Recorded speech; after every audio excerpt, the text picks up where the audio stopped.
Mon fils, sans AESH, il ne pourrait pas suivre un cursus normal dans une classe normale. Et grâce aux AESH, il est en réussite. On n'est pas reconnu du tout. Le salaire, c'est vraiment une misère. 900 €, c'est pas beaucoup. On ne nous voit pas, on est un peu transparent, mais nous avons opté pour un métier essentiel, accompagner les enfants en situation de handicap.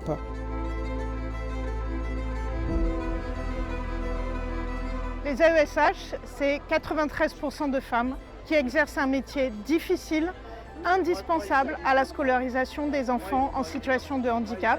On en manque. À cette rentrée, 50 000 enfants qui avaient eu une notification, c'est-à-dire qui avaient droit à une AESH, sont restés sans solution parce que les conditions qui leur sont faites, alors que leur métier est indispensable, sont des conditions indignes. Je suis AESH depuis 3 ans, dans un lycée professionnel.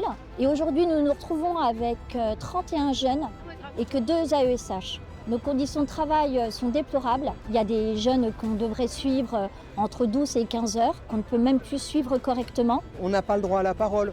On travaille sur un coin de table. Après, on a des douleurs musculo-squelettiques qui sont insupportables parce que c'est toute la journée qu'on est comme ça. Nous, on se sent inférieur parce que justement, on n'a pas ce statut. Et on ne sait pas demain si on sera déplacé, si on sera ailleurs. On ne sait pas. Les AESH sont des réels professionnels qui exercent des missions pérennes de service public. Nous avons 24 heures hebdomadaires, c'est-à-dire 62% de quotité horaire. Et le salaire en premier échelon, il est de 910 € à peu près. Et arrivé au 11e échelon, au bout de 33 ans, on arrive à 1116 € net. Aujourd'hui, ce qu'on revendique et ce qu'on porte, c'est une vraie reconnaissance, donc un statut de fonction publique de catégorie B, avec un temps plein à 24 heures. C'est vraiment un choix de société. Il faut que ça soit reconnu par un statut et aussi par un budget qui aille avec.